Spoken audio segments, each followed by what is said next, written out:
অভিনয়ের ক্ষেত্রে আমি সালমান শাহকে এগিয়ে রাখবো।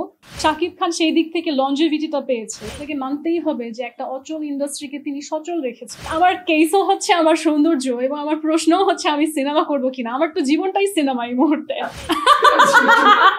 শাকিব খানকে কারো আইডিয়া দেওয়া উচিত যে এটার প্রোডাকশন এবং অ্যাক্টিং এ উনি জড়িত হতে চায় কিনা। সালমান শাহ আমি মনে করি যে আসলে এমন একজন অ্যাক্টর যে ওনার মতো চার্মিং, ওনার মতো স্মার্ট এবং ওনার অভিনয়ের যে এক্সপ্রেশন, সেই লেভেলের কোনো নায়ক বাংলাদেশে হয়তো এখন পর্যন্ত আমরা দেখিনি।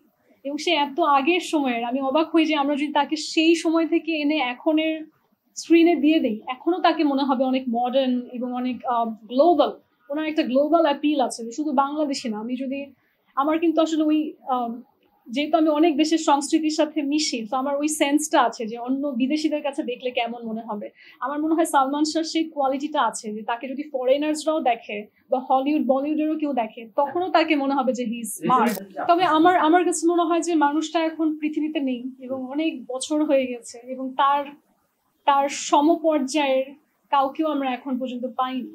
আমার মনে হয় যে তাকে মনে করা উচিত তার যে কন্ট্রিবিউশন বাংলাদেশ মিডিয়াতে, সেটা দিয়েই তাকে মনে করা উচিত। কারণ এখন অনেক সময় হয়ে গেছে, এত বছর পরেও যদি আমরা বারবার আসলে সেই তার জীবনের কালো অধ্যায় নিয়ে কথা বলি, আসলে সেটা সুন্দর দেখায় না। আমাদের ওনাকে উচিত হচ্ছে, উনি একজন লেজেন্ড, ওনার লেজেন্ডারি কাজগুলো এগুলো নিয়েই বারবার ওনাকে প্রশংসা করা, এগুলো নিয়েই ওনাকে জীবিত রাখা মানুষের মনে। আর যে প্রশ্নটা ছিল আমার প্রতি যে সালমান শাহর আমি কোনো মুভি দেখেছি কিনা, আমি দেখেছি। ইনফ্যাক্ট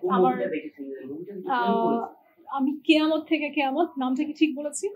এটা দেখেছি। এবং আমার মনে আছে যে একেবারে আমার শৈশব, আমি অবশ্যই জেনজি না, মানে যেহেতু সবার ধারণা আমি অনেক ইয়াং মডেল, এটা ক্লিয়ার করা প্রয়োজন যে আমি অনেক আদিকালের মানুষ। আমার ছোটবেলায় হতো কি, ওই যে ভিসিআর বলে, আই থিঙ্ক ওইগুলা ছিল আমার ছোটবেলায়। এবং আমার মনে আছে যে আমরা তখনকার সময় একটা সিস্টেম ছিল যে আমরা স্টুডিও থেকে এই ক্যাসেট নিয়ে আসতাম বাসায় এবং দেখতাম।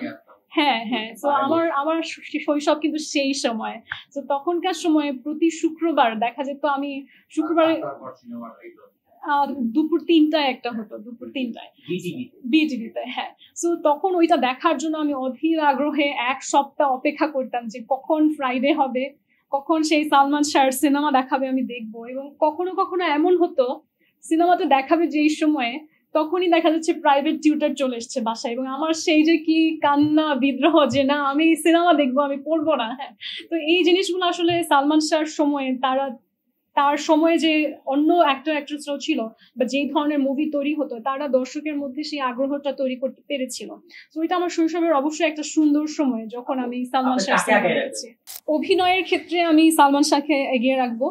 তবে স্টারডম যেটা বলে, একটা এক্স ফ্যাক্টর সালমান শাহরও ছিল, কিন্তু উনি আনফর্চুনেটলি আসলে একটা লং লাইফ পায়নি।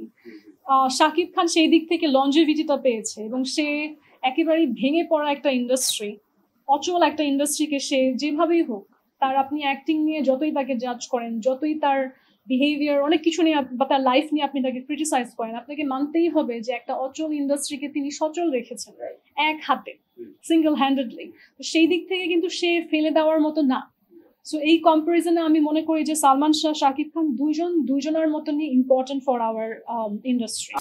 আমি মাঝে মাঝে চিন্তা করি যে আজকে আমি দেখতে পেয়েছি যে আমি এই প্রশ্নগুলো অনেকবার পাচ্ছি, এবং আমার কাছে প্রশ্নগুলো মজারও।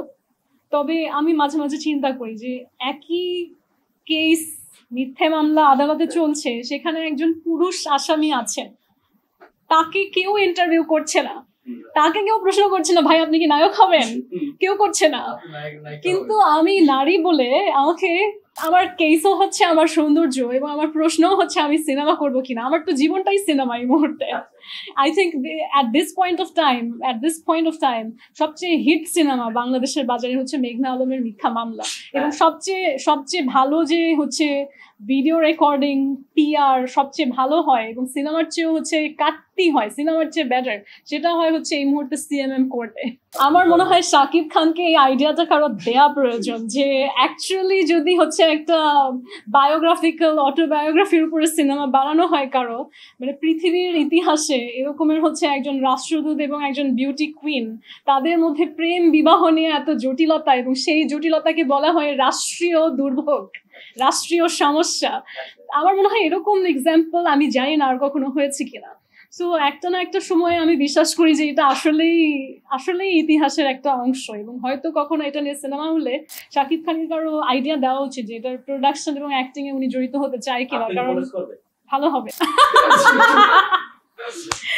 Oh my goodness, that's a tight spot, a difficult question to answer. আমি আসলে আমার ব্যক্তিগত ইচ্ছা না বলে, যারা হচ্ছে অ্যাকচুয়ালি এক্সপেরিয়েন্স ডিরেক্টর, যারা বুঝবে আসলে কাকে চরিত্রে নিলে মুভি চলবে, তাদের উপর এটা ছেড়ে দিব।